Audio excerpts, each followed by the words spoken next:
നമസ്കാരം.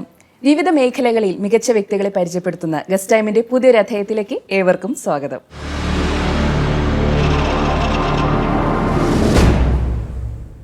ഇന്ന് ഗസ്റ്റ് ടൈമിൽ നമ്മുടെ അതിഥിയായി എത്തിയിട്ടുള്ളത് കേരളത്തിന് ഒരു ബുട്ടീക് സംസ്കാരം സമ്മാനിച്ച് കേരള സർക്കാരിൻ്റേതുൾപ്പെടെ ഒരുപാട് അംഗീകാരങ്ങൾ ലഭിച്ചിട്ടുള്ള തിരുവനന്തപുരത്തിന്റെ പ്രൗഡായിട്ട് കഴിഞ്ഞ 3.5 പതിറ്റാണ്ടായി നിലകൊള്ളുന്ന സെറീന ബുട്ടീക്കിന്റെ founder and proprietor miss Sheela James ആണ്. നമുക്ക് മാഡത്തെ സ്വാഗതം ചെയ്യാം. Welcome to the show ma'am. നമസ്കാരം.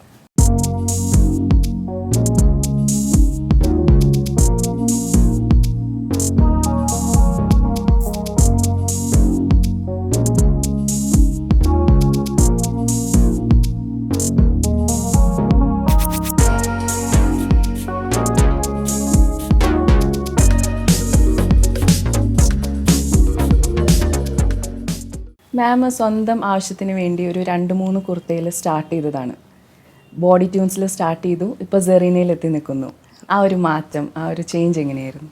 ഞാൻ ചെന്നൈയിലാണ് ആദ്യമായിട്ട് ബോഡി ട്യൂൺസ് തുടങ്ങിയത്. 1986 അന്ന് അതിരെ പറഞ്ഞ പോലെ എൻ്റെ സ്വന്തം ആവശ്യത്തിനായിട്ട് കുറച്ച് സൽവാർ കമ്മീസ് ഡിസൈൻ ചെയ്തു. എന്നിട്ട് അവിടെ ഉണ്ടായിരുന്ന എൻ്റെ ഒരു ഫ്രണ്ടിൻ്റെ ബുട്ടീക്കിൽ അതിൻ്റെ മാനേജർ കാണിച്ചു. അപ്പം പുള്ളിക്കാരിക്ക് അത് വളരെയധികം ഇഷ്ടപ്പെട്ടു. ഇതിവിടെ വെച്ചിട്ട് പോകാമോ എന്ന് ചോദിച്ചു. അങ്ങനെയായിരുന്നു തുടക്കം. അത് അവിടുത്തെ കസ്റ്റമേഴ്സിന് വളരെയധികം ഇഷ്ടപ്പെടുകയും പെട്ടെന്ന് വിറ്റ് പോവുകയും ചെയ്തു. അങ്ങനെയായിരുന്നു തുടക്കം. അപ്പം അവിടെ തന്നെ ആ ബുട്ടീക്കിൽ നിന്ന് തന്നെ കൂടുതൽ ചെയ്യാമോ എന്ന് ചോദിച്ചു. അങ്ങനെ ഞാൻ പിന്നെ അതൊരു പ്രൊഫഷണൽ രീതിയിലോട്ടാക്കി കൂടുതൽ ടൈലേഴ്സിനെയൊക്കെ എടുത്ത് ചെയ്തു. എന്നിട്ട് ചെന്നൈ തന്നെ മറ്റ് ബുട്ടീക്സിനും കൊടുത്തു തുടങ്ങി, എക്സിബിഷൻസ് നടത്തി. അങ്ങനെയായിരുന്നു തുടക്കം. മാം, ഈ ഒരു ബോഡി ട്യൂണിന് സെറീന ഒരു റീബ്രാൻഡിങ്ങിനുള്ള റീസൺ എന്തായിരുന്നു? ചെന്നൈയിലൊരു 2 ഇയേഴ്സ് കഴിഞ്ഞപ്പോൾ എനിക്ക് തോന്നി ട്രിവാൻഡ്രത്ത് തുടങ്ങാമെന്ന്. അങ്ങനെ ട്രിവാൻഡ്രത്ത് ശാസ്ത്രമംഗലത്ത് ബോഡി ട്യൂൺസ് തുടങ്ങി. അപ്പോൾ ബോഡി ട്യൂൺസിൽ ഞാൻ സ്വന്തമായിട്ട് ഡിസൈൻ ചെയ്ത പ്രോഡക്ട്സ് മാത്രം. ചുരിദാറായിരുന്നു ആദ്യം, പിന്നെ കുറച്ച് കഴിഞ്ഞപ്പോൾ സാരിയിലോട്ടും ഡിസൈൻ ചെയ്ത് തുടങ്ങി. അപ്പോൾ ചെന്നൈയിൽ കുറച്ച് ഹാൻഡ് എംബ്രോയ്ഡറി ചെയ്യുന്ന നല്ല ആർട്ടിസൻസിനെ എനിക്ക് അവിടുന്ന് കിട്ടി എൻ്റെ ഡിസൈനിങ്ങിന് വേണ്ടി. അപ്പം അവർ ഹാൻഡ് എംബ്രോയ്ഡറി ചെയ്യുന്ന പ്രോഡക്ട്സ് മാത്രമായിരുന്നു ബോഡി ട്യൂൺസിൽ. അങ്ങനെ ട്രിവാൻഡ്രത്ത് അത് നല്ല രീതിയിൽ അത് സ്വീകരിക്കപ്പെട്ടു. അപ്പോൾ അത് കൂടുതൽ എൻകറേജ്മെൻ്റായി. അപ്പോൾ ഈ സോഴ്സിങ്ങിന് വേണ്ടി ഇതിൻ്റെ ഫാബ്രിക്സ് വെറൈറ്റി വേണമല്ലോ നമുക്ക് എപ്പോഴും. ചെന്നൈയിൽ മാത്രമുള്ള ഫാബ്രിക്സ് ആകുമ്പോഴത്തേക്ക് അതിന് വെറൈറ്റി കുറവായതുകൊണ്ട് ഞാൻ ധാരാളം ട്രാവൽ ചെയ്ത് തുടങ്ങി ഇതിൻ്റെ സോഴ്സിങ്ങിന് വേണ്ടി. അപ്പോൾ അങ്ങനെ പോയപ്പോൾ ഇന്ത്യയിലുള്ള വെറൈറ്റി ഓഫ് ഫാബ്രിക്സ് എന്തുമാത്രമാണ് സാരീസിലായാലും ഇതുപോലെ തുണിത്തരങ്ങളിലും ഉള്ളതെന്ന് മനസ്സിലാക്കിയപ്പോൾ കുറച്ചുകൂടെ അത് നമുക്ക് ട്രിവാൻഡ്രത്തെ നമ്മുടെ കസ്റ്റമേഴ്സിന് എത്തിക്കണം എന്ന് തോന്നി. അപ്പോൾ ആ സ്പേസ് പോരാന്ന് തോന്നിയപ്പോഴാണ് വേറൊരു സ്പേസും കൂടി എടുക്കാം എന്ന് തീരുമാനിച്ചത്. അപ്പോൾ ഇനീഷ്യലി ബോഡി ട്യൂൺസിൽ ഞാൻ ഡിസൈൻ ചെയ്ത മാത്രം പ്രോഡക്റ്റ്സ് ആയിരുന്നു. അപ്പോൾ സെറീന തുടങ്ങിയപ്പം മറ്റ് ഡിസൈനേഴ്സിൻ്റെയും മറ്റ് സ്ഥലങ്ങളിലെയും ഒക്കെ ക്രാഫ്റ്റ്സും എല്ലാം ഉൾപ്പെടുത്തി കൊണ്ടുവരണം എന്നുള്ള ഒരു ആശയം വന്നപ്പോൾ അതിനൊരു ഡിഫറെൻ്റ് ഐഡൻറ്റിറ്റി കൊടുക്കണം എന്ന് തീരുമാനിച്ചു. അങ്ങനെയാണ് വേറൊരു സെറീന എന്നുള്ള പേരിലേക്ക് പോയത്. സെറീനയുടെ അർത്ഥം പ്രിൻസസ് എന്നാണ്, റഷ്യൻ സാറീന. അപ്പോൾ അതൊരു എല്ലാ സ്ത്രീകളിലും ഒരു പ്രിൻസസ് ഉണ്ട്. അത് അധികവും ഒളിഞ്ഞ് ഇരിക്കുന്ന ഒരു പ്രിൻസസ് ആയിരിക്കും. ആ പ്രിൻസസിനെ മുന്നോട്ട് കൊണ്ടുവരാൻ, വെളിയിലേക്ക് കൊണ്ടുവരാൻ നമ്മളുടെ ഡ്രസ്സ് വഴി നമ്മൾ സഹായിക്കും എന്നുള്ള ഒരു കോൺസെപ്റ്റാണ് സെറീനയുടെ പിന്നിൽ. ഓക്കെ, ഇപ്പോൾ നമ്മൾ ഇപ്പോഴത്തെ ഒരു കാലഘട്ടത്തിൽ എടുക്കുകയാണെങ്കിൽ ഒരുപാട് ബുട്ടീക്സ് ഉണ്ട്. ഇപ്പോൾ ഏത് കോർണറിൽ പോയി കഴിഞ്ഞാലും ബുട്ടീക്സ് ആയാലും ക്ലോത്തിങ് അവൈലബിലിറ്റീസ് ഉണ്ട്. പക്ഷെ മാം തുടങ്ങുന്ന സമയത്ത് ബുട്ടീക്ക് എന്താണെന്ന് പോലും തിരുവനന്തപുരത്ത് മാത്രമല്ല കേരളത്തിൽ മൊത്തം അധികം അറിയാത്തൊരു കോൺസെപ്റ്റായിരുന്നു അത്. അപ്പം അതിലേക്ക് വരാനായിട്ടുള്ള ഒരു കറേജ് വേണമല്ലോ. നമ്മളൊരു ബിസിനസ് സ്റ്റാർട്ട് ചെയ്യുമ്പോൾ എന്തായാലും ഒരു റിസ്ക് ഉണ്ടാവും. അതിലേക്ക് നയിച്ചത് എങ്ങനെയാണ്? ചെന്നൈയിൽ ബുട്ടീക്സ് ഉണ്ടായിരുന്നു, ഞങ്ങളന്ന് ചെന്നൈയിലായിരുന്നു. അപ്പോൾ അതുപോലെ നമ്മുടെ നാട്ടിലില്ലല്ലോ എന്നുള്ള ഒരു ഇതാണ്, സംതിങ് ഡിഫറെൻറ്റ് ചെയ്യണം എന്നുള്ള ഒരു ആശയം ഉണ്ടായിരുന്നു. റിസ്ക് ആണെന്ന് എല്ലാവരും പറഞ്ഞു. ട്രിവാൻഡ്രം അതിന് പറ്റിയ സ്ഥലമല്ലെന്നുള്ളതാണ് എല്ലാവരും അഭിപ്രായം, ചോദിച്ചവരെല്ലാം അഭിപ്രായം പറഞ്ഞതാണ്. പക്ഷേ എൻ്റെ ഫാമിലി സപ്പോർട്ട് ചെയ്തു ഒരു സ്ഥലം നോക്കാനും അങ്ങനെയുള്ള കാര്യങ്ങൾക്കൊക്കെ. റിസ്ക് തന്നെയായിരുന്നു. പക്ഷേ സർപ്രൈസിംഗ്ലി എനിക്ക് നല്ല റെസ്പോൺസാണ് കിട്ടിയത് തുടങ്ങിയപ്പോൾ. അപ്പോൾ അന്ന് തന്നെ എനിക്ക് മനസ്സിലായി കുറച്ച് യുണീക്കായിട്ടുള്ള ഔട്ട്ഫിറ്റ്സിന് നോക്കിയിരിക്കുന്ന ഒരു ഗ്രൂപ്പുണ്ട്. എല്ലാവരും അല്ലെങ്കിലും അതിന് വേണ്ടി ഒരു ഗ്രൂപ്പുണ്ട്. നമ്മുടെ ബുട്ടീക്കിന് ആവശ്യമുള്ള ക്ലയൻസിനെ നമുക്ക് തുടക്കത്തിൽ തന്നെ കിട്ടിയായിരുന്നു. സോ എനിക്ക് വളരെ നല്ല പോസിറ്റീവ് റെസ്പോൺസാണ് ട്രിവാൻഡ്രത്ത് നിന്ന് കിട്ടിയത്. ഇപ്പോൾ സെറീനയുടെ കാര്യം എടുക്കുകയാണെങ്കിൽ തന്നെ ഒരു 3 തലമുറകളായിട്ട് കസ്റ്റമേഴ്സ് ഉള്ളൊരു വലിയൊരു ബുട്ടീക്കാണ് സെറീന. അപ്പോൾ അന്നത്തെ കാലത്ത് ആ ഒരു മാർക്കറ്റിംഗ് ഇത് കസ്റ്റമേഴ്സിലേക്ക് എത്തിക്കണമെങ്കിൽ ഇന്നാണെങ്കിൽ നമുക്ക് സോഷ്യൽ മീഡിയ ഉണ്ട്. ഒരു ബിസിനസ് സ്റ്റാർട്ട് ചെയ്ത് കഴിഞ്ഞാലും റീച്ച് കുറച്ചും കൂടി എളുപ്പമാണ്. പക്ഷെ അന്ന് ഇത്രയും സോഷ്യൽ മീഡിയ ഇല്ല. ആൾക്കാർ വേർഡ് ഓഫ് മൗത്ത് ഒരാൾ പറഞ്ഞൊക്കെയാണ് എത്തുന്നത്. അപ്പോൾ അന്നത്തെ ഒരു മാർക്കറ്റിംഗ് രീതി എങ്ങനെയായിരുന്നു? വേർഡ് ഓഫ് മൗത്ത് തന്നെയായിരുന്നു മെയിനായിട്ടുള്ളത്. നമുക്ക് ഇപ്പോൾ സാറ്റിസ്ഫൈഡ് ആയിട്ടുള്ള കസ്റ്റമേഴ്സ് തീർച്ചയായിട്ടും അവരുടെ ഫ്രണ്ട്സിനോടും റിലേറ്റീവ്സിനോടും ഒക്കെ പറയും. അങ്ങനെ വന്നിരുന്നു. പിന്നെ അതുകൂടാതെ നമ്മൾ ന്യൂസ് പേപ്പർ അഡ്വർടൈസ്മെൻറ്റ് അന്ന് അതായിരുന്നു. സോഷ്യൽ മീഡിയയെക്കാളും കൂടുതൽ ന്യൂസ് പേപ്പറിൽ അഡ്വർടൈസ് ചെയ്യുമായിരുന്നു, പ്രധാനപ്പെട്ട ന്യൂസ് പേപ്പേഴ്സിൽ. പിന്നെ നമ്മൾ ഫോൺ കോൾസ്, കസ്റ്റമേഴ്സിൻ്റെ ഫോൺ നമ്പേഴ്സ് നമ്മൾ വാങ്ങിച്ചിട്ട് റെഗുലർലി അറിയിക്കുമായിരുന്നു. SMS ഫെസിലിറ്റി ഉണ്ടായിരുന്നു. അപ്പോൾ അങ്ങനെയൊക്കെ ആയിരുന്നു കൂടുതൽ. പിന്നെ എക്സിബിഷൻസൊക്കെ ഇടയ്ക്ക് നടത്തുമായിരുന്നു. ആ സമയത്ത് എല്ലാവരെയും ഇൻവൈറ്റ് ചെയ്യും. മെയിൻലി ഒരു പേഴ്സണൽ കോണ്ടാക്റ്റ് അന്നും ഇന്നും കീപ്പ് ചെയ്യുന്നുണ്ട് കസ്റ്റമേഴ്സുമായിട്ട്. ഇപ്പോൾ മാം എക്സിബിഷൻ്റെ കാര്യം പറഞ്ഞപ്പോഴാണ് സെറീനയിൽ ഞാൻ നോട്ട് ചെയ്തൊരു കാര്യം എന്ന് പറഞ്ഞാൽ ത്രൂ ഔട്ട് ഇയർ എന്തെങ്കിലുമൊക്കെ ഫെസ്റ്റ്, ഇപ്പോൾ കോട്ട ഫെസ്റ്റ് ആയാലും ടസറിനായാലും അങ്ങനെ ഒരുപാട് ഫെസ്റ്റുകൾ കണ്ടിന്യൂസ് ആയിട്ട് നടക്കുന്ന ഒരു ബുട്ടീക്കാണ്. അപ്പോൾ അതിലേക്കൊരു തോട്ട് എങ്ങനെയായിരുന്നു? അതെങ്ങനെയാണ് അതിന് വേണ്ടിയിട്ടുള്ള പ്രിപ്പറേഷൻസ് ഒക്കെ നടത്തുന്നത്? നമ്മൾ കസ്റ്റമേഴ്സിൻ്റെ ഫീഡ്ബാക്ക് തന്നെയാണ് അതിൻ്റെ ഒരു പിന്നിലുള്ള റീസൺ. ഫോർ എക്സാമ്പിൾ കോട്ട ഉത്സവത്തിൻ്റെ കാര്യം പറയുവാണെങ്കിൽ എല്ലാ വർഷവും ഒരു ഫെബ്രുവരി എൻഡ് മാർച്ച് ആകുമ്പോഴത്തേക്ക് കോട്ട സാരി ചോദിച്ച് വരും, ആളുകൾ വരും. ബിക്കോസ് ചൂട് തുടങ്ങുന്ന ഒരു സമയം. അപ്പോൾ അതിന് എപ്പോഴും നമ്മൾ എക്വിപ്ഡ് ആയിരിക്കില്ല, അത്രയും കോട്ട സാരീസ് അവൈലബിൾ ആയിരിക്കില്ല. അപ്പോൾ പിന്നെ അത് മനസ്സിലാക്കി, ആ ഒരു ഡിമാൻഡ് മനസ്സിലാക്കി, എനിക്ക് തോന്നുന്നു ഒരു 13 years മുമ്പ് ആദ്യമായിട്ട് ഒരു കളക്ഷൻ കൊണ്ടുവന്ന് അതിനൊരു പേരൊക്കെ ഇട്ട് അങ്ങനെ അത് അവതരിപ്പിക്കാൻ തുടങ്ങി. അതുപോലെ ഓരോ സീസൺ അനുസരിച്ച് ആക്ച്വലി ജനുവരി ടു ഡിസംബർ നോക്കിയാൽ എല്ലാ മാസവും എന്തെങ്കിലും ഒരു കളക്ഷൻ നമ്മൾ കൊണ്ടുവരും. മെയിനായിട്ട് ലൈവായിട്ട് ഇരിക്കുക എന്നുള്ളതാണ് കസ്റ്റമേഴ്സിൻ്റെ മൈൻഡിൽ. എപ്പോഴും നമ്മൾ പുതുമ എന്തെങ്കിലും കൊണ്ടുവന്നാലല്ലേ നമ്മൾ ഓർക്കുള്ളൂ. അപ്പോൾ അങ്ങനെ അതൊരു റീസൺ. എല്ലാവരോടും റീച്ച് ഔട്ട് ചെയ്യാനുള്ള ഒരു റീസൺ, വി ഹാവ് ദിസ്, ഇങ്ങനെ ഒരു സംഭവം ഉണ്ട് എന്നറിയിക്കാനും. പിന്നെ എനിക്ക് എന്നെ തന്നെ അപ്ഡേറ്റ് ചെയ്തിരിക്കാനും. ഞാൻ ചിലപ്പോൾ അല്ലെങ്കിൽ ചിലപ്പോൾ ഒന്ന് റിലാക്സ് ചെയ്ത് പോവും. അപ്പം അടുത്ത മാസം ഇതുണ്ടെന്ന് പറയുമ്പോൾ അതിന് വേണ്ടി വർക്ക് അപ്ഡേറ്റഡ് ആയിരിക്കും. അത് സോഴ്സ് ചെയ്യാനും ഡിസൈൻ ചെയ്യാനും ഉള്ള വർക്ക് കണ്ടിന്യൂസ്ലി ചെയ്തുകൊണ്ടിരിക്കും. അപ്പോൾ എന്നെ തന്നെ മോട്ടിവേറ്റ് ചെയ്യാനും പിന്നെ കസ്റ്റമേഴ്സിന് ഏറ്റവും പുതിയതായിട്ട് പ്രൊവൈഡ് ചെയ്യാനും ഓരോ മാസവും ഉണ്ട്. ന്യൂ ഇയർ കളക്ഷൻ മുതൽ അങ്ങോട്ട് നോക്കിയാൽ ഫെബ്രുവരിയിൽ ഇപ്പം ഞങ്ങൾ വളരെ ഫ്രീക്വൻ്റ് ആയിട്ട് ചെയ്യുന്നുണ്ട്. സോഷ്യൽ മീഡിയയും ഉണ്ടല്ലോ. സോഷ്യൽ മീഡിയയിലേക്ക് നമുക്ക് കണ്ടിന്യൂസ് ആയിട്ട് കസ്റ്റമേഴ്സിന് കണ്ടുകൊണ്ടിരിക്കണം നമ്മുടെ പ്രോഡക്ട്സ്. അപ്പോൾ ഫെബ്രുവരിയിൽ വാലന്റൈൻസ് ഡേ ചെയ്തു, മാർച്ചിൽ കോട്ട ഉത്സവം, ഏപ്രിൽ എന്താണ്, ഏപ്രിൽ നമുക്ക് വിഷുവും ഈസ്റ്ററും എല്ലാം ഉണ്ട്. ഈസ്റ്ററിന് നമ്മൾ ക്രെം ഡെലാ ക്രെം എന്ന് പറഞ്ഞിട്ടൊരു ഓഫ് വൈറ്റ് സാരീസിൻ്റെ ഒരു കളക്ഷൻ ചെയ്യാറുണ്ട്. വിഷുവിനും അതേ തീമാണല്ലോ, ഓഫ് വൈറ്റ്. അപ്പോൾ അത് രണ്ടും കൂടി അങ്ങനെ ചെയ്യാറുണ്ട്. മെയ്യിൽ മദേഴ്സ് ഡേ ചെയ്തു. ഇപ്പോൾ ജൂൺ എൻ്റെയൊക്കെ ആകുമ്പോൾ NRIs വന്നു തുടങ്ങും. നമുക്ക് പഴയ പാറ്റേൺ ആണ്, കോവിഡിന് മുന്നേ ഉള്ള പാറ്റേൺ ആണ് ഞാൻ പറയുന്നത്. ഇപ്പോഴും അത് കണ്ടിന്യൂ ചെയ്യുന്നുണ്ട്. അപ്പോൾ NRI ഫെസ്റ്റ് എന്ന് പറഞ്ഞിട്ട് അവരുടെ റിക്വയർമെൻറ്റ്സ് മനസ്സിലാക്കി. അപ്പോൾ അവർക്ക് അവിടെ മെയിനായിട്ട് ഇന്ത്യൻ കമ്മ്യൂണിറ്റിയിലെ ഇന്ത്യൻ ഫെസ്റ്റിവൽസിനൊക്കെയാണ്. പിന്നെ ലൈക്ക് ഇപ്പം പ്ലേസസ് ഓഫ് വേർഷിപ്പ് അങ്ങനെയൊക്കെ പോകുമ്പോഴാണ് സാരി ഉപയോഗിക്കുന്നത്, സാരിയും ചുരിദാറും. അപ്പോൾ അത് അവരുടെ റിക്വയർമെൻറ്റ് മനസ്സിലാക്കി ആ ഒരു കളക്ഷൻ ജൂൺ ആൻഡ് ജൂലൈയോടുകൂടി അത് ചെയ്യും. പിന്നെ അപ്പോഴത്തേക്ക് ഓഗസ്റ്റൊക്കെ ആകുമ്പോൾ ഓണത്തിൻ്റെ തുടങ്ങും, നേരത്തെ തന്നെ തുടങ്ങും. 1 month ahead ഓണത്തിൻ്റെ കളക്ഷൻ എത്തിക്കും. പിന്നെ അത് കഴിഞ്ഞിട്ട് എന്താണ്, ടസറ്റ് റോബ് ചെയ്യും. കഴിഞ്ഞ വർഷം ഞങ്ങളൊരു വർക്ക് വെയർ എന്ന് പറഞ്ഞിട്ടൊരു സംഭവം ഓണം കഴിഞ്ഞ് ചെയ്തു. സോ അങ്ങനെ പോവും. ടസറ്റ് റോബ് നവംബറിൽ അത് വളരെ ഹിറ്റായിട്ടുള്ള സെറീനയുടെ ഒരു ഏറ്റവും ഒരു USP ആ ടസർ സാരീസ് പലതരത്തിലുള്ള അതിൻ്റെ ഒരു കളക്ഷൻ നോക്കിയിരിക്കുന്ന കസ്റ്റമേഴ്സ് ഉണ്ട്. പിന്നെ നവംബർ കഴിഞ്ഞ് ഡിസംബറായി, ക്രിസ്മസ് ആയി, പിന്നെ ന്യൂ ഇയർ ആയി. So continuous. ഇപ്പൊ ഞാൻ ഇട്ടേക്കുന്നതും സെറീനയുടെ ടസർ സാരിയാണ്. എനിക്ക് ഇതിന്റെ ഒരു ബെനിഫിറ്റ് തോന്നിയത് ഭയങ്കര ലൈറ്റ് വെയിറ്റ് ആണ്, കംഫർട്ടബിളും ആണ്. അപ്പോൾ എനിക്ക് തോന്നുന്നു ഇപ്പോഴത്തെ ഒരു കസ്റ്റമർ ബേസ് ഒരുപാട് ഹെവി വർക്കുള്ളത് പ്രിഫർ ചെയ്യാണ്ട് കംഫർട്ടും കൂടി നോക്കുന്ന ആൾക്കാർക്ക് പ്രിഫർ ചെയ്യാൻ അതെ അതെ, ടസറിന് ഒരു പ്രത്യേക എലിഗൻസ് ഉണ്ട്. അതിൻ്റെ കളേഴ്സ് ഒത്തിരി ലൗഡായിട്ട് വരില്ല, കുറച്ച് സട്ടിലായിരിക്കും, ക്ലാസ് ആയിരിക്കും. മാം, ഇപ്പോൾ നമ്മൾ പൊതുവേ പറയും we are what we wear. നമ്മുടെ ഒരു പേഴ്സണാലിറ്റി എന്താണെന്ന് കാണിക്കുന്നത് നമ്മുടെ വസ്ത്രധാരണത്തിലൂടെ കൂടിയാണ്. പക്ഷേ നമ്മൾ പലപ്പോഴും വേറൊരാൾക്ക് ഇട്ട് കണ്ട് ഇഷ്ടപ്പെടുന്ന ഒരു ഡ്രസ്സ് അതേപോലത്തെ വാങ്ങിക്കുന്നതും പക്ഷേ നമുക്ക് ചിലപ്പോൾ ചേരണമെന്നില്ല. അപ്പോൾ ഇവിടെ സെറീന ബുട്ടീക്കിൽ ആ ഒരു പേഴ്സണലൈസ്ഡ് ഷോപ്പിംഗ് എക്സ്പീരിയൻസ് ഒരാൾക്ക് ചേർന്ന രീതിയിൽ അങ്ങനെ എന്തെങ്കിലും ചെയ്യുന്നുണ്ടോ? ഞങ്ങൾ തുടങ്ങിയ കാലത്ത് ആക്ച്വലി ഈ പറഞ്ഞ പോലെ വേറൊരാൾ ഉപയോഗിച്ചാൽ ആ സിനിമയിൽ ഇന്ന ഹീറോയിൻ ഉടുത്ത സാരി എന്നൊക്കെ പറഞ്ഞായിരുന്നു തുടക്കത്തിലുള്ള കോൺസെപ്റ്റ്. പിന്നെ അത് മാറി കേട്ടോ. ഇപ്പം നമ്മൾ ഉടുക്കുന്ന വേറെ ആരും ഉടുക്കാൻ പാടില്ല എന്നുള്ള ഒരു കോൺസെപ്റ്റാണ്. യൂണീക്നെസ്, അതിനാണല്ലോ ഒരു ബുട്ടീക്കിൽ വരുന്നത്.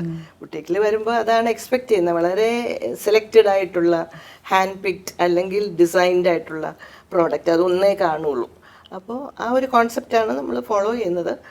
പിന്നെ ഒരു കസ്റ്റമർ വന്ന് നമ്മളുടെ അഭിപ്രായം ചോദിച്ചാൽ തീർച്ചയായിട്ടും അതിനുള്ള നമ്മുടെ ഇത്രയും കാലത്തെ എക്സ്പീരിയൻസ് ഒക്കെ വെച്ചിട്ട് നമ്മൾ അഡ്വൈസ് ചെയ്ത് കൊടുക്കാറുണ്ട്. അവർ കണ്ണാടിയിൽ നോക്കി അവർ സാറ്റിസ്ഫൈഡ് ആയിട്ട് നമ്മുടെയും കൂടെ അഭിപ്രായം വെച്ചാണ് സെലക്ട് ചെയ്യുന്നത്, ഗൈഡ് ചെയ്യാറുണ്ട്.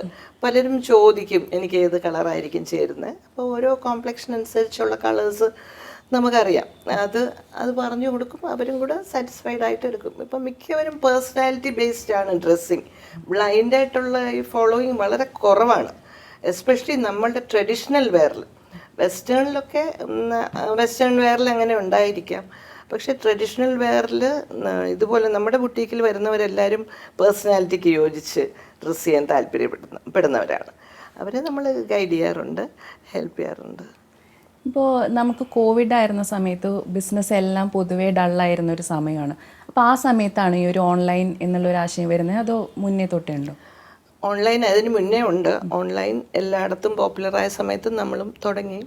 സെറീനയുടെ ഫേസ്ബുക്ക് പേജിൽ ഒരു 2,20,000 ഫോളോവേഴ്സ് ഉണ്ട്. ഇൻസ്റ്റ കുറച്ചുകൂടി താമസിച്ചാണല്ലോ വന്നത്. ഫേസ്ബുക്കാണ് നമുക്ക് കൂടുതൽ സ്ട്രോങ്. പിന്നെ വെബ്സൈറ്റ് ഉണ്ട്. പക്ഷെ അത് കൂടുതൽ ആക്റ്റീവ് ആക്കിയത് കോവിഡ് ടൈമിലാണ്. അത് വേറൊന്നും അന്നേരം ഇല്ലല്ലോ. ഷോപ്സ് അങ്ങനെ പല സമയത്തും തുറക്കാനേ പാടില്ലാത്ത സമയങ്ങളുണ്ടായിരുന്നു. വീക്ക്ലി 2 ദിവസം തുറക്കുന്ന സമയങ്ങളുണ്ടായിരുന്നു. സോ അപ്പോഴൊക്കെ നമ്മൾ ഓൺലൈനാണ് കൂടുതൽ നമ്മൾ സ്ട്രോങ് ആക്കിയതും കോൺസെൻട്രേറ്റ് ചെയ്തതും. ശരിക്കും ആ ഒരു എന്താ പറയുക, ആ ഒരു ചലഞ്ച് നമ്മളൊരു പോസിറ്റീവായിട്ടുള്ള രീതിയിലേക്ക് എടുത്തു, നമ്മുടെ ഓൺലൈൻ വളർത്തി ആ സമയം. ഇപ്പം നമ്മൾ സാരിയുടെ കാര്യം പറയുകയാണെങ്കിൽ ഫോറിനേഴ്സ് എല്ലാവരും പറയുന്നതാണ് 6 yards of wonder എന്ന് പറയുന്നത്. ഏത് രീതിയിൽ നമുക്ക് കസ്റ്റമൈസ് ചെയ്തെടുക്കാൻ പറ്റുന്നതും മോഡേൺ ആയിക്കഴിഞ്ഞാലും ഓഫീസ് വെയർ ആയിക്കഴിഞ്ഞാലും ട്രഡീഷണൽ വെയർ ആയിക്കഴിഞ്ഞാലും എങ്ങനെ വേണമെങ്കിലും ഒരു സാരി നമുക്ക് ചെയ്യാൻ പറ്റും. അപ്പോൾ ഇപ്പോൾ സെറീനയിൽ വരുന്ന ഒരു കസ്റ്റമറിനാണെങ്കിൽ സാരി നമ്മൾ എടുത്തു, ഇവിടെ ഹാൻഡ് പിക്ഡ് ആയിട്ട് പല സ്റ്റേറ്റിൽ നിന്ന് വരുന്ന കളക്ഷൻസ് ഉണ്ട്. അപ്പോൾ ഇതിൻ്റെ എല്ലാത്തിൻ്റെ ഒരു ആഫ്റ്റർ കെയർ അത് സൂക്ഷിക്കേണ്ടതും അത്രയും ഇമ്പോർട്ടൻ്റ് ആണ്. അപ്പോൾ അതിന് എന്തൊക്കെയാണ് ചെയ്യാനുള്ളത്? നമ്മളിവിടെ കൂടുതലും ഹാൻഡ്ലൂം ബേസ്ഡ് ആയിട്ടുള്ള സാരീസാണ്. ഇപ്പോൾ ടസർ ആണെങ്കിലും കാഞ്ചീപുരം ആണെങ്കിലും ബനാറസി ആണെങ്കിലും എല്ലാം ഹാൻഡ്ലൂംസ് വീവ് ചെയ്യുന്നതാണ്. അതുപോലെ ഡൈ ഉപയോഗിക്കുന്നത് കഴിയുന്നതും നാച്ചുറൽ ഡൈസാണ്. കെമിക്കൽസ് വളരെ കുറവാണ് യൂസ് ചെയ്യുന്നത്. അപ്പോൾ അങ്ങനെ വരുമ്പോൾ അതെല്ലാം ഡ്രൈ ക്ലീനാണ് നമ്മൾ റെക്കമെൻഡ് ചെയ്യുന്നത്. ബിക്കോസ് കെമിക്കൽ ഡൈ പോലെ അത്രയും ഫാസ്റ്റായിട്ട് ഓർഗാനിക് ഡൈ ചിലപ്പം ഉറക്കില്ല. അപ്പം ഡ്രൈ ക്ലീനാണ്. 2-3 ഡ്രൈ ക്ലീൻ കഴിയുമ്പോഴത്തേക്ക് അത് ഫാസ്റ്റ് ആയിക്കോളും. അപ്പം ഡ്രൈ ക്ലീൻ ചെയ്യുക, പിന്നെ എയർ ചെയ്യുക, അതൊക്കെ പറയാം. ഒരേ രീതിയിൽ മടക്കി വെച്ചേക്കാതെ. നമ്മളിപ്പം ആരും സാരി അങ്ങനെ റിപ്പീറ്റ് ചെയ്യില്ലല്ലോ, വേഗം പെട്ടെന്ന് പെട്ടെന്ന് ഉടുക്കില്ലല്ലോ. പ്രത്യേകിച്ച് സോഷ്യൽ മീഡിയയിൽ ഫോട്ടോ ഇട്ട് കഴിഞ്ഞാൽ പിന്നെ ഉടനെ ആ സാരി ഉടുക്കാൻ പറ്റില്ല. അപ്പോൾ അങ്ങനെ വെറുതെ മാസങ്ങൾ വർഷങ്ങൾ വെച്ചേക്കാതെ ഇടയ്ക്കിടയ്ക്ക് തുറന്ന് മടക്ക് മാറ്റി എയർ ചെയ്ത് തിരിച്ച് മടക്ക് മാറ്റി വെക്കുക. അതൊക്കെയാണ് പറഞ്ഞു കൊടുക്കാറുള്ള കാര്യങ്ങൾ. മാം, ഇപ്പോൾ സെറീന ഒരു ബിസിനസ് രംഗത്ത് എത്തിയിട്ട് ഒരു 37 വർഷങ്ങളായിട്ടുണ്ട്. പല ടൈപ്പ് കസ്റ്റമേഴ്സിനെ കണ്ടിട്ടുണ്ട്, പല ജനറേഷൻ ഓഫ് കസ്റ്റമേഴ്സിനെ കണ്ടിട്ടുണ്ട്. പക്ഷെ ഇപ്പോൾ നമ്മൾ കേൾക്കുന്ന ഒരു കാര്യം, കേരളത്തിലെ കസ്റ്റമേഴ്സ് ഫാഷൻ്റെ കാര്യത്തിൽ ഒട്ടും അപ്ഡേറ്റഡ് അല്ല, അവർ പുതിയ കാര്യങ്ങളൊന്നും ആക്സെപ്റ്റ് ചെയ്യുന്നില്ല എന്നൊരു ഇത് കേൾക്കുന്നുണ്ട്. മാമിൻ്റെ അഭിപ്രായം എന്താണ്? ശരിക്കും എനിക്ക് തുടക്കം മുതലേ മറിച്ചൊരു അഭിപ്രായമാണ് തോന്നിയിട്ടുള്ളത്. ഞാൻ പറഞ്ഞ പോലെ ഇവിടെ തുടങ്ങിയപ്പോൾ ഇതുപോലെ എല്ലാവരും പറഞ്ഞു കേരളം ഒട്ടും സൂട്ടബിൾ ആയിട്ടുള്ള ഫാഷൻ ഒരു മാർക്കറ്റ് അല്ല എന്ന് പറഞ്ഞെങ്കിലും എനിക്ക് നല്ല റെസ്പോൺസ് ആദ്യം മുതലേ കിട്ടി. പിന്നെ കേരളത്തിലുള്ളവർ പണ്ട് കാലം മുതലേ ധാരാളം ട്രാവൽ ചെയ്യുമ്പോൾ എക്സ്പോഷർ ഉള്ളവരാണ്. അപ്പോൾ അവർക്കറിയാം എന്താണ് ലേറ്റസ്റ്റ് ട്രെൻഡ് എന്നുള്ളതൊക്കെ അറിയാമെന്നാണ് ഞാൻ മനസ്സിലാക്കിയത്. പിന്നെ ഇപ്പോഴത്തെ കാര്യം സോഷ്യൽ മീഡിയ ഉള്ളതുകൊണ്ട് ലോകത്ത് എവിടെ എന്ത് ട്രെൻഡ് ഉണ്ടെങ്കിലും കസ്റ്റമേഴ്സ് അപ്ഡേറ്റഡ് ആണ്. ഇപ്പോൾ കളർ ഓഫ് ദ ഇയർ എന്ന് പറഞ്ഞ് എല്ലാ വർഷവും ഒരു കളർ വരും. അപ്പം അതുപോലെ ഫാഷൻ ഫോർകാസ്റ്റ് എന്ന് പറഞ്ഞ് ഈ ഫാഷൻ ക്യാപിറ്റൽസ് ഉണ്ട് ലോകത്ത്. അപ്പോൾ പാരീസ്, മിലൻ, ന്യൂയോർക്ക് അങ്ങനെയുള്ള സ്ഥലത്തെ ഫാഷൻ ഹൗസസിൽ നിന്ന് ഇതാണ് ഫോർകാസ്റ്റ് എന്ന് പറഞ്ഞു വരും. അതൊക്കെ നമ്മുടെ കസ്റ്റമേഴ്സ് എല്ലാം അവെയറാണ്. സോ സാരിയിൽ വരുമ്പം കളേഴ്സൊക്കെ പ്രതീക്ഷിക്കും. ആ ഒരു കളർ ഓഫ് ദ ഇയറിലെ സാരി ചോദിക്കാറുണ്ട് കസ്റ്റമേഴ്സ്. പിന്നെ വെസ്റ്റേൺ വെയറിലാണ് കൂടുതൽ അങ്ങനെയുള്ള എക്സ്പെരിമെൻറ്റ്സ് നടക്കുന്നത്. പക്ഷേ കസ്റ്റമേഴ്സ് അവെയർ ആണെന്നുള്ളതാണ് എൻ്റെ ഒരു ഒബ്സർവേഷൻ. മാം ഇപ്പോൾ വെഡ്ഡിങ് ബ്രൈഡൽ എടുക്കുകയാണെന്നുണ്ടെങ്കിൽ ഇപ്പോൾ കുറച്ചും കൂടിയും ലൈറ്റ് വെയ്റ്റ് ആയിട്ടുള്ള സാരീസ്, മിക്സ് ആൻഡ് മാച്ച് ഒക്കെയാണ്. പണ്ട് നമ്മൾ സാരിയുടെ സെയിം ബ്ലൗസ് യൂസ് ചെയ്തെങ്കിൽ ഇപ്പോൾ അതല്ലാണ്ട് ബ്രൈഡ്സ് എല്ലാം മാറിക്കൊണ്ടിരിക്കുകയാണ്. അപ്പം അങ്ങനെ ഒരു കസ്റ്റമൈസേഷൻ സാരിയുടെ കാര്യത്തിൽ, സിൽക്ക് സാരിയുടെ കാര്യത്തിലൊക്കെ ഇവിടെ ഒരു കസ്റ്റമൈസേഷൻ ഉണ്ടോ? നമുക്ക് ഒരു ടൈലറിങ് ഫെസിലിറ്റി ഇപ്പം ഇല്ല. ടൈലറിങ് ഫെസിലിറ്റി നമ്മൾ തുടക്കത്തിലുണ്ടായിരുന്നു. ബോഡി ട്യൂൺസ് ആയ സമയത്ത് കസ്റ്റമൈസേഷൻ നല്ലോണം ഉണ്ടായിരുന്നു. പക്ഷേ ഇപ്പോഴും സാരി നമുക്ക് കസ്റ്റമൈസ് ചെയ്ത് കൊടുക്കാൻ പറ്റും. നമുക്ക് ഇതെല്ലാം ഹാൻഡ് വർക്ക് ആയതുകൊണ്ട് ടൈം എടുക്കും, എന്നാലും നമുക്ക് അത്യാവശ്യം ചെയ്തു കൊടുക്കാൻ പറ്റും. പിന്നെ ഈ പറഞ്ഞ പോലെ ബ്രൈഡ്സിൻ്റെ ഒക്കെ കാര്യം പറഞ്ഞ പോലെ ഈവൻ നമ്മുടെ അല്ലാത്ത കസ്റ്റമേഴ്സും ബ്ലൗസിനൊക്കെ ഇപ്പോൾ ഒത്തിരി ഇമ്പോർട്ടൻസ് കൊടുക്കുന്നുണ്ട്. സാരിയോടൊപ്പം തന്നെ, അല്ലെങ്കിൽ ഒരുപക്ഷെ അതിനേക്കാൾ കൂടുതലായിട്ട് ബ്ലൗസിൽ വെറൈറ്റീസ് ട്രൈ ചെയ്യുന്നുണ്ട്. അപ്പോൾ നമ്മുടെ കയ്യിലുള്ള സാരികൾക്ക് സപ്പോസ് നമ്മളുടെ ആ ബ്ലൗസ് ഉപയോഗിക്കാൻ പറ്റാതായി കഴിഞ്ഞാലും ഇപ്പോൾ പുതിയ ബ്ലൗസുകൾ തയ്ച്ചിട്ട് അതൊരു ട്രെൻഡായിട്ട് ഉപയോഗിക്കുന്നുണ്ട്, മിക്സ് ആൻഡ് മാച്ച് ആയിട്ട്. ഇവിടെ തന്നെ റെഡിമെയ്ഡ് ബ്ലൗസസും അവൈലബിൾ? റെഡിമെയ്ഡ് ബ്ലൗസസ് അവൈലബിൾ ആണ്, പല സൈസിൽ അവൈലബിൾ ആണ്. ഇപ്പോൾ നമ്മളൊരു ബുട്ടീക്ക് എന്ന് പറയുന്ന സമയത്ത് കുറച്ച് കസ്റ്റമേഴ്സിൻ്റെങ്കിലും മൈൻഡിലുണ്ടാവുന്ന ഒരുപാട് കോസ്റ്റ്ലി ആയിട്ടുള്ള സാരികൾ മാത്രമേ എഫോർഡ് ചെയ്യാൻ പറ്റില്ലാത്തൊരു കളക്ഷൻ ആയിരിക്കും എന്ന് പറഞ്ഞ് മടിച്ചു നിൽക്കുന്ന ഒരു വിഭാഗമെങ്കിലും ഉണ്ടാവും. ഇവിടെ എങ്ങനെയാണ് ഒരു പ്രൈസ് റേഞ്ച് സ്റ്റാർട്ട് ചെയ്യുന്നത്? നേരത്തെ ഞാൻ പറഞ്ഞ ബോഡി ട്യൂൺസും സെറീനയും തമ്മിലുള്ള ഡിഫറൻസ് ചോദിച്ചപ്പോൾ ഞാൻ പറഞ്ഞൊരു കാര്യം അതാണ്. ബോഡി ട്യൂൺസിൽ നമ്മളെല്ലാം ഹാൻഡ് വർക്കും ഹാൻഡ്ലൂംസും പ്യുവർ കോട്ടൺ, പ്യുവർ സിൽക്ക് മാത്രം ഉപയോഗിക്കുമ്പോൾ നാച്ചുറലി അത് കോസ്റ്റ്ലി ആവും. അതെല്ലാം ഓരോ സ്റ്റേജിലും എക്സ്പെൻസീവ് ആണ് അങ്ങനെയുള്ള കാര്യങ്ങൾ, ലേബറുണ്ട്. പക്ഷേ സെറീനയിൽ നമ്മൾ കുറച്ചും കൂടി എല്ലാ റേഞ്ചും വെക്കാനായിട്ട് ട്രൈ ചെയ്യുന്നുണ്ട്, വിതൗട്ട് കോംപ്രമൈസിങ് ക്വാളിറ്റി കോംപ്രമൈസ് ചെയ്തിട്ട് റേറ്റ് കുറയ്ക്കുകയല്ല, ഏറ്റവും റീസണബിളായിട്ട് എങ്ങനെ പ്രൊക്യൂർ ചെയ്യാമെന്ന് നമ്മുടെ സപ്ലയേഴ്സുമായിട്ട് അല്ലെങ്കിൽ നമ്മുടെ വീവേഴ്സുമായിട്ട് ഡിസ്കസ് ചെയ്തിട്ട് ഇപ്പോൾ ഒരു 1500 ഒക്കെ ആയിരിക്കും നമ്മുടെ സ്റ്റാർട്ടിങ് റേഞ്ച്.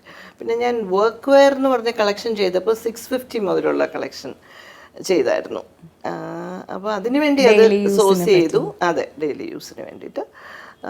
പക്ഷേ സ്റ്റിൽ എലിഗൻ്റ് ആയിട്ടുള്ളത് തന്നെ, അല്ലാതെ ഇപ്പം സിന്തറ്റിക് ഫാബ്രിക്സ് അധികം ഞാൻ ഉപയോഗിക്കാറില്ല. അങ്ങനെയൊക്കെ ഓരോ കളക്ഷൻ അനുസരിച്ച് നമ്മൾ അത് സോഴ്സ് ചെയ്യുകയും ചെയ്യിപ്പിക്കുകയും ഡിസൈൻ ചെയ്യുകയും ഒക്കെ ചെയ്തു കൊണ്ടുവരും. ഇപ്പം നമ്മുടെ ഇന്ത്യയുടെ ഒരു പ്രത്യേകത എന്ന് പറയുന്നത് ഓരോ സ്റ്റേറ്റിനും അവരുടേതായിട്ടുള്ള ഒരു കൾച്ചറും ഉണ്ട്. അതനുസരിച്ചിട്ട് ഈ സാരിയിൽ തന്നെ പല മാറ്റങ്ങളും വരുന്നുണ്ട്. ഇപ്പം മാം പല സ്ഥലത്തും ട്രാവൽ ചെയ്യുന്നുണ്ട്, പല സ്ഥലത്തു നിന്നും സോഴ്സ് ചെയ്യുന്നുണ്ട്. ഇപ്പം അതെങ്ങനെയാണ്, അതിൻ്റെ ഒരു ഡെവലപ്മെൻറ്റ് എങ്ങനെയാണ്? ഇപ്പോഴും ട്രാവലിംഗ് ചെയ്തിട്ട് സോഴ്സ് ചെയ്യാൻ പോകുന്നുണ്ടോ? തീർച്ചയായിട്ടും ഫസ്റ്റ് പ്രിഫറൻസ് നേരിട്ട് പോയി സെലക്ട് ചെയ്യുന്നത് തന്നെയാണ്.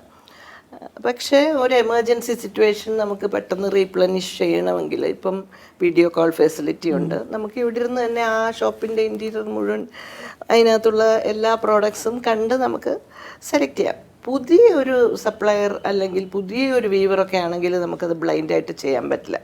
ബിക്കോസ് എല്ലാവരും ഇപ്പോൾ ഈ കോസ്റ്റ് കട്ടിങ്ങിൻ്റെ ഭാഗമായിട്ട് ഈ പ്യുവർ യാണിൻ്റെ കൂടെ സിന്തറ്റിക് യാൺ മിക്സ് ചെയ്ത് വീവ് ചെയ്യുന്നുണ്ട്. അപ്പം നമ്മൾ പരിചയമില്ലാത്ത ആൾക്കാരോട് ഡീൽ ചെയ്യുമ്പം നേരിട്ട് പോയി തന്നെ കണ്ട് മനസ്സിലാക്കി എടുക്കുന്നതാണ് നല്ലത്. അല്ലാത്തപ്പോൾ നമുക്ക് അത്യാവശ്യത്തിന് വീഡിയോ കോളൊക്കെ ചെയ്തെടുക്കാം. പണ്ട് അങ്ങനെ പറ്റില്ലായിരുന്നു. ഓരോ സ്ഥലത്തും യാത്ര ചെയ്തു പോയി തന്നെയാണ് എല്ലാവരെയും കണ്ടുപിടിച്ചിട്ടുള്ളതും. അത് തന്നെയാണ് ഇപ്പോഴും കണ്ടിന്യൂ ചെയ്യുന്നത്. അവരുമായിട്ടുള്ള ഇത്രയും വർഷമായിട്ടുള്ള ആക്ച്വലി 39 years ആയി. ഇപ്പോൾ ചെന്നൈ തുടങ്ങി നോക്കിയാൽ 86 ആയിരുന്നു, അടുത്ത വർഷം 40 years ആവും. അപ്പോൾ തുടക്കം മുതലുള്ള സപ്ലയേഴ്സ് ഇപ്പോഴും ഉണ്ട്, വീവേഴ്സ് ഉണ്ട്. ജനറേഷൻ മാറിയിട്ടുണ്ടാവും. നേരത്തെ കസ്റ്റമേഴ്സിൻ്റെ കാര്യം പറഞ്ഞ പോലെ അന്നത്തെ വീവേഴ്സിൻ്റെ 3rd ജനറേഷൻ അല്ലെങ്കിൽ 4th ജനറേഷനൊക്കെ ആയിരിക്കും ഇപ്പം ചെയ്യുന്നത്. എന്നാലും ഇത്രയും വർഷം ആ റിലേഷൻഷിപ്പ് കണ്ടിന്യൂ ചെയ്തു പോകുന്നുണ്ട്. വെൻഡേഴ്സിലും അത്രയും ജനറേഷൻ, കസ്റ്റമേഴ്സിലും അത്രയും അതെ ജനറേഷൻ. അതെ അതെ. ഇപ്പോൾ മാമിന് ഇപ്പോൾ ഇത്രയും വർഷമായിട്ട് ഒരുപാട് അവാർഡ്സ് ആൻഡ് റെക്കഗ്നീഷൻസ് കിട്ടിയിട്ടുണ്ട്, പല സ്ഥലത്തു നിന്ന് കിട്ടിയിട്ടുണ്ട്. പക്ഷേ ക്ലോസ് ടു ഹാർട്ടായിട്ട് തോന്നുന്ന ഒരു റെക്കഗ്നീഷൻ എന്തായിരിക്കും? എല്ലാ അവാർഡ്സും നമുക്ക് പ്രോത്സാഹനമാണ്, അംഗീകാരമാണ്, വളരെയധികം സന്തോഷം നൽകുന്നതാണ്. ഏറ്റവും പ്രസ്റ്റീജിയസ് ആയിട്ട് എനിക്ക് തോന്നിയത് കേരള ഗവൺമെൻറ്റിൻ്റെ അവാർഡ് ഉണ്ടായിരുന്നു 2020 ഔട്ട്സ്റ്റാൻഡിങ് ഓൺട്രപ്രണർ അവാർഡ്. അത് വലിയൊരു റെക്കഗ്നിഷനായിട്ട് എനിക്ക് തോന്നുന്നത്. മാം, ഇപ്പോൾ കറൻ്റ്ലി സെറീന ബുട്ടീക്കിൽ നിന്ന് ഏറ്റവും കൂടുതൽ മൂവിങ് ആയിട്ടുള്ളത് എന്ത് മെറ്റീരിയലാണ്, അല്ലെങ്കിൽ എന്ത് ടൈപ്പ് സാരീസൊക്കെയാണ്? നമ്മുടെ സീസണൽ കളക്ഷൻസ് അനുസരിച്ചാണ് മൂവ് ചെയ്യുന്നത്. ഇപ്പം മാർച്ചിലും ഏപ്രിലും ഒക്കെ ധാരാളം കോട്ട, സൂപ്പർ നെറ്റ് അങ്ങനെയുള്ള സാരികൾ മൂവ് ചെയ്തിരുന്നു. ഇപ്പോൾ വെഡ്ഡിങ്സിൻ്റെ സീസണാണ്. അപ്പം സിൽക്സ്, കാഞ്ചീപുരം ഉണ്ട്, നമുക്ക് ബനാറസി ഉണ്ട്, ടസർ സാരീസ്. ടസർ ഇപ്പം കുറച്ച് അണ്ടർസ്റ്റേറ്റഡ് ഒരു എലിഗൻസ് ഇഷ്ടപ്പെടുന്നവർ ടസറാണ്. ടസറിൽ തന്നെ നമ്മൾ ഫങ്ഷൻ വെയർ ആയിട്ട് ഡിസൈൻ ചെയ്യുന്നുണ്ട്. അതിൽ ധാരാളം എംബ്രോയ്ഡറി ഒക്കെ പല സ്റ്റേറ്റ്സിൻ്റെ പ്രത്യേക തനതായ എംബ്രോയ്ഡറി ഒക്കെ ചെയ്ത് കുറച്ച് ഗ്രാൻഡ് ആക്കേണ്ടവർക്ക് ആ രീതിയിൽ ചെയ്യുന്നുണ്ട്. പിന്നല്ലാതെ മഹേശ്വരി, മംഗൽഗിരി അങ്ങനെയൊക്കെയുള്ള മെറ്റീരിയൽസിലും ഈ വെഡ്ഡിങ്സിനൊക്കെ ഉപയോഗിക്കാൻ പറ്റുന്ന സാരികളുണ്ട്. ഓർഗൻസ വലിയ ട്രെൻഡാണ്. ഓർഗൻസയിൽ ധാരാളം ഡിസൈൻ ചെയ്യുന്നുണ്ട്, ധാരാളം ഡിഫറെൻറ്റ് ക്രാഫ്റ്റ്സ് ഉപയോഗിച്ച് ഡിസൈൻ ചെയ്യുന്നുണ്ട്. എനിക്കൊന്ന് പണ്ടൊക്കെ ആണെങ്കിൽ നമ്മൾ കുറച്ച് ബ്രൈറ്റ് ഷെയ്ഡ്സ് കൂടുതൽ പ്രിഫർ ചെയ്തിരുന്നത്, ഇപ്പോൾ കുറച്ചുകൂടി പേസ്റ്റൽ ഷെയ്ഡ്സും അതെല്ലാം കൂടുതൽ ആൾക്കാർ ആക്സെപ്റ്റ് ചെയ്യുന്നുണ്ടെന്ന് തോന്നുന്നത്. ഡേ ടൈം ഫങ്ഷൻസിന് കൂടുതലും പേസ്റ്റലാണ് ഇപ്പോൾ പ്രിഫർ ചെയ്യുന്നത്. പിന്നെ വെഡ്ഡിങ്സിനൊക്കെ ഇപ്പോൾ തീമാണ്. സോ ആ തീം അനുസരിച്ചാണ് വരുന്നത്. അതിലും ധാരാളം പേസ്റ്റൽ തീംസ് വരുന്നുണ്ട്. പിന്നെ ഓഫ് കോഴ്സ് ഈവനിങ് ഫങ്ഷൻസിന് ഇപ്പോഴും ഡാർക്ക് കളേഴ്സ്, ബ്ലാക്ക് ഒത്തിരി പോപ്പുലറാണ്. അതുപോലത്തെ ഡീപ്പ് പർപ്പിൾ, അങ്ങനത്തെ ഡാർക്ക് ഗ്രീൻ, അങ്ങനെയുള്ള ഷെയ്ഡ്സൊക്കെ depends on the occasion, on the person. ഇപ്പോൾ നമ്മൾ പൊതുവെ ഒരു ബിസിനസ് എടുക്കുകയാണെന്നുണ്ടെങ്കിൽ അതൊരു സിറ്റിയിൽ സക്സസ്ഫുൾ ആയിട്ട് ആയിക്കഴിഞ്ഞാൽ അടുത്ത സിറ്റിയിലേക്ക് പോകും, പിന്നെ ജില്ല കടക്കും, പിന്നെ സ്റ്റേറ്റ് കടക്കും, അങ്ങനെ ഒരു പ്രവണതയാണ് കാണുന്നത്. സെറീന എന്താണ് ഇപ്പോഴും ഒരു ട്രിവാൻഡ്രത്ത് തന്നെ സ്റ്റിക്ക് ഓൺ ചെയ്യുന്നത്? എൻ്റെ ബിസിനസ് ആക്ച്വലി വളരെ ഡിഫറെൻ്റാണ്. ഞാൻ തുടങ്ങിയത് തന്നെ ഒരു ടൈം പാസിലാണ്. അപ്പോൾ അതുകൊണ്ട് തന്നെ ഞാൻ ധാരാളം എൻജോയ് ചെയ്താണ് ചെയ്യുന്നത്. ഇപ്പോൾ ഈ 39 ഇയേഴ്സും ഞാൻ ഓരോ ദിവസവും ലുക്ക് ഫോർവേഡ് ചെയ്യും. ഇന്ന് കടയിൽ വരാനും കസ്റ്റമേഴ്സിനെ മീറ്റ് ചെയ്യാനും അല്ലെങ്കിൽ എന്ത് ക്രിയേറ്റ് ചെയ്യാൻ പുതിയത്, അത് ഞാൻ എൻജോയ് ചെയ്താണ് ചെയ്യുന്നത്. ആ ഒരു പാഷൻ അത് കീപ്പ് ചെയ്ത് പോകാനാണ് എനിക്കിഷ്ടം. അതിപ്പോൾ ഞാൻ പല സ്ഥലങ്ങളിൽ പോയി കഴിഞ്ഞാൽ അത് എന്തായാലും എൻ്റെ അറ്റൻഷനും ഡൈവേർട്ടഡ് ആവും. അതൊരു തനി ബിസിനസ്സാവും. പിന്നെ ധാരാളം ഫണ്ട്സ്, ചിലപ്പോൾ നമ്മൾ എക്സ്റ്റേണൽ ഫണ്ട്സ് എടുക്കേണ്ടി വരും. അതൊക്കെ ടെൻഷനും കാര്യങ്ങളും. അപ്പോൾ ആ ഒരു രീതിയിലല്ല ഞാൻ ബിസിനസ്സിനെ കാണുന്നത്. എൻ്റെ ഒരു പാഷൻ പ്രൊഫഷനാക്കി സന്തോഷം കൂടി, അതിൽ കുറച്ച് റിലാക്സേഷനും സന്തോഷവും എല്ലാം കൂടി ചേർന്ന് പോകുന്ന ഒരു കോൺസെപ്റ്റാണ് എനിക്ക്. ഇപ്പോൾ ബേബി ജോൺ സാറിൻ്റെ മകളാണ്, അമ്മ ടീച്ചറും ആയിരുന്നു. അപ്പോൾ ആ ഒരു മേഖല കംപ്ലീറ്റ് ആയിട്ട് വിട്ടിട്ട് ഈ ബൊട്ടീക്ക് എന്നുള്ള ഒരു ഇതിലേക്ക് വരണമെങ്കിൽ അത്രയും അതിനോടൊരു ഇഷ്ടം ഉണ്ടെങ്കിൽ മാത്രമേ അങ്ങനെ പറ്റുള്ളൂ. അല്ലെങ്കിൽ നമ്മൾ സാധാരണ വിചാരിക്കുന്നത് ഇപ്പോൾ സഹോദരൻ പൊളിറ്റിക്സിലാണ്, അപ്പോൾ സഹോദരിയും സ്വാഭാവികമായി പൊളിറ്റിക്സ് അല്ലെങ്കിൽ ഒരു ടീച്ചിങ് മേഖല, അത് വിട്ടിട്ട് എൻറ്റയർലി ഡിഫറെൻ്റ് ഒരു ജോണറിലേക്ക് ഒരു ബിസിനസ് സ്റ്റാർട്ട് ചെയ്യണമെന്നുണ്ടെങ്കിൽ ആ ഒരു ഇഷ്ടമുണ്ടെന്നുള്ളത് ഇവിടെ വരുന്ന എല്ലാവർക്കും എന്തായാലും അറിയായിരിക്കും. ഇത് വളരെ ആക്സിഡൻ്റലായിട്ട് ഈ ഒരു ഫീൽഡിലേക്ക് ഞാൻ എൻ്റർ ചെയ്തതാണ്. അല്ലാതെ വലിയൊരു ബിസിനസ് തുടങ്ങണം എന്നുള്ള ഒരു പ്രോജക്റ്റ്, ഇങ്ങനെ ഒരു റിപ്പോർട്ട് തയ്യാറാക്കി ആ രീതിയിലല്ല ഞാൻ ബിസിനസ് തുടങ്ങിയത്. ആക്സിഡൻ്റലി അതിലേക്ക് വന്നു, അതിൽ നിന്ന് ഗ്രോ ചെയ്ത് അത് എൻജോയ് ചെയ്ത് അങ്ങനെ മുന്നോട്ട് വന്നതാണ്. അപ്പോൾ അത് വിട്ടിട്ട് പിന്നെ ഒരു പൊളിറ്റിക്സിലേക്ക് ഒന്നും പോകാനുള്ള ഒരു സാഹചര്യം ഉണ്ടായി. പക്ഷേ എനിക്ക് അന്നേരം താല്പര്യം തോന്നിയില്ല എന്നുള്ളതാണ്. മാമിൻ്റെ ഒരു സക്സസ് മന്ത്ര എന്ന് പറയുകയാണെങ്കിൽ എന്തായിരിക്കും? മന്ത്ര എന്ന് പറഞ്ഞ് ഞാൻ അങ്ങനെ ഒന്നും ഫോളോ ചെയ്യുന്നില്ല. ഞാൻ വിശ്വസിക്കുന്നത് നമ്മുടേതായ ഒരു വാല്യൂ സിസ്റ്റം ഉണ്ടാവുമല്ലോ, നമ്മുടെ പേഴ്സണാലിറ്റി, വാട്ട് വി ആർ, അത് നമ്മൾ ചെയ്യുന്ന കാര്യങ്ങളെല്ലാം റിഫ്ലക്റ്റ് ചെയ്യും. ബിസിനസ്സിലും അത് റിഫ്ലക്റ്റ് ചെയ്യും. അതിൻ്റെ ഒരു ഇതെന്ന് പറഞ്ഞാൽ പ്രോബബ്ലി എൻ്റെ ഒരു ഞാനൊരു ഡിസിപ്ലിൻ പേഴ്സണാണ്. ഫിനാൻഷ്യലി ആണെങ്കിലും ഏതൊരു കാര്യത്തിലും ഒരു ഡിസിപ്ലിൻ, ഒരു മിതത്വം കീപ്പ് ചെയ്യുന്ന ഒരു രീതിയുണ്ട്. പിന്നെ ചെയ്യുന്ന കാര്യത്തിലൊരു 101% കമ്മിറ്റ്മെൻറ്റോടുകൂടി ചെയ്യുന്ന ഒരു രീതി എനിക്കുണ്ട്. കുറച്ചൊരു പെർഫെക്ഷനിസ്റ്റ്, അതിനൊരു അഡിക്ഷൻ അങ്ങനെയൊക്കെയുള്ള കുറച്ച് കാര്യങ്ങളുണ്ട്. ഓണസ്റ്റി, ഇൻറ്റഗ്രിറ്റി, അത് ഞങ്ങളെ എന്താ പറയുക ബൈ ഡിഫോൾട്ട് പഠിപ്പിച്ചിട്ടുള്ള കാര്യമാണ്. അപ്പോൾ അതൊക്കെ എനിക്ക് ബിസിനസ്സിന് ഹെൽപ്പ് ചെയ്യുന്നുണ്ടെന്ന് തോന്നുന്നു. നമ്മുടെ വെൻഡേഴ്സുമായിട്ടുള്ള ഡീലിങ്സിലൊക്കെ അത് വളരെ, എന്ന് വെച്ചാൽ ഈ 40 വർഷമായിട്ടുള്ള വെൻഡേഴ്സ് ഉണ്ട്. ഞാൻ പറഞ്ഞില്ല, ഇപ്പോഴും അവർ നമുക്ക് എന്ത് വേണമെങ്കിലും എടുത്തുകൊണ്ട് പോകുന്നതാണ് പറയുന്നത്. ഇവിടുന്ന് നിങ്ങളുടെ സ്വന്തം കട പോലെ ട്രീറ്റ് ചെയ്തു. കോവിഡ് ടൈമിലൊക്കെ ഞാൻ വളരെ കെയർഫുള്ളായിട്ടാണ് പർച്ചേസ് ചെയ്തുകൊണ്ടിരുന്നത്. അപ്പോൾ ആ സമയത്ത് അവർ പറയാൻ സ്വന്തം കട പോലെ ട്രീറ്റ് ചെയ്ത് എന്ത് വേണമെങ്കിൽ എടുത്തുകൊണ്ട് പോകും. പിന്നെ കസ്റ്റമേഴ്സുമായിട്ടും നമ്മൾ ക്വാളിറ്റി കീപ്പ് ചെയ്ത് പോകുന്നത് കൊണ്ട് കസ്റ്റമേഴ്സുമായിട്ടും നല്ല റിലേഷൻഷിപ്പ് ഇത്രയും വർഷം കീപ്പ് ചെയ്യാൻ സാധിച്ചു. പിന്നെ ഓഫ് കോഴ്സ് നമ്മൾ എപ്പോഴും അപ്ഡേറ്റഡ് ആയിട്ടിരിക്കണം. എന്താണ് ലോകത്തെ ട്രെൻഡ്, അതൊക്കെ മനസ്സിലാക്കി നമ്മുടെ കസ്റ്റമേഴ്സിന് ഡിസൈൻ ചെയ്ത് പ്രൊവൈഡ് ചെയ്യാൻ സാധിക്കണം. ഏതൊരു ഫീൽഡിലും സക്സസ്ഫുൾ ആണെങ്കിൽ നമ്മൾ ആ ഒരു ഫീൽഡിനെ കുറിച്ച് കണ്ടിന്യൂസ് ആയിട്ട് സ്റ്റഡി ചെയ്തുകൊണ്ടിരിക്കണം, അപ്ഡേറ്റഡ് ആയിരിക്കണം. നോളജ് ഇസ് പവർ എന്നല്ലേ പറയുന്നത്. അപ്പോൾ എൻ്റെ ഫീൽഡ് എടുക്കുകയാണെങ്കിൽ എന്താണ് ഫാഷൻ ട്രെൻഡ്സ്, ലോകത്ത് എന്താണ് നടക്കുന്നത്, അതൊക്കെ മനസ്സിലാക്കണം. കളർ ഓഫ് ദി ഇയർ എന്താണ്, അങ്ങനെയുള്ള കാര്യങ്ങൾ. അതിന് പുറമെ ഇപ്പം ടെക്നോളജി പണ്ട് കാലത്തെ അപേക്ഷിച്ച് ധാരാളം ഡെവലപ്പ് ചെയ്തിട്ടുണ്ട്. എന്തെല്ലാം കാര്യങ്ങളാണ് നമുക്കിപ്പം, വീഡിയോ ഫെസിലിറ്റി ഉണ്ട്, ഇൻ്റർനെറ്റ് ഉണ്ട്, ഗൂഗിളുണ്ട്. ഞാൻ തുടങ്ങുന്ന കാലത്ത് ഞാൻ ലിറ്ററലി യാത്ര ചെയ്ത് കഷ്ടപ്പെട്ടാണ് ഓരോ കാര്യങ്ങളും കണ്ടുപിടിച്ചിട്ടുള്ളത്. പക്ഷേ ഇപ്പോൾ അതെല്ലാം മാറിയിട്ട് നമുക്ക് ധാരാളം ഫെസിലിറ്റീസ് നമ്മുടെ ഫിംഗർ ടിപ്സിലുണ്ട്. സോഷ്യൽ മീഡിയ വഴി നമ്മുടെ പ്രോഡക്ട്സ് ലോകം എമ്പാടും ജസ്റ്റ് ഒരു ക്ലിക്ക് വഴി നമുക്ക് എത്തിക്കാൻ സാധിക്കും. ആർട്ടിഫിഷ്യൽ ഇൻ്റലിജൻസിൻ്റെ എൻലെസ് പോസിബിലിറ്റീസ് നമ്മുടെ മുന്നിൽ തുറക്കപ്പെട്ടിട്ടുണ്ട്. അതെല്ലാം ഞങ്ങൾ പറ്റുന്ന രീതിയിൽ, ഞങ്ങൾ ഓഫ് കോഴ്സ് ട്രഡീഷണൽ സ്റ്റിക്ക് ചെയ്തുകൊണ്ട് തന്നെ ഏതൊക്കെ രീതിയിൽ ടെക്നോളജി നമ്മളെ ഹെൽപ്പ് ചെയ്യാൻ സാധിക്കും ആ രീതിയിലൊക്കെ നമ്മൾ ഉപയോഗിക്കുന്നുണ്ട്. അതിൽ ഞങ്ങളൊരു റീലിനൊക്കെ AI വോയിസ് ഉപയോഗിച്ച് നോക്കി. ഇപ്പോൾ ഏറ്റവും ലേറ്റസ്റ്റ് ആയിട്ട് ഞങ്ങളുടെ ഒരു ക്യാമ്പയിൻ, മദേഴ്സ് ഡേ ക്യാമ്പയിൻ്റെ വിഷ്വൽസ് AI വഴി ജനറേറ്റ് ചെയ്ത ഒരു അമ്മയും മകളുമാണ്. അത് ശരിക്കും വളരെ അത്രയ്ക്ക് നാച്ചുറൽ ആയതുകൊണ്ട് ആർക്കും അത് മനസ്സിലായിട്ടും കൂടെ ഇല്ല. ഇത്രയും നല്ലൊരു അമ്മയും മോളെ എവിടെ നിന്ന് കിട്ടി എന്നാണ് എല്ലാവരും ചോദിച്ചത്. അതപ്പം ഞങ്ങളുടെ ഒരു ലേറ്റസ്റ്റ് ഒരു ഇന്നോവേഷനാണ്. ഇപ്പം നമ്മൾ സക്സസ് മന്ത്രയുടെ കാര്യം പറഞ്ഞപ്പോൾ മന്ത്ര ബുട്ടീക്കും കൂടി മറക്കാൻ പറ്റില്ല.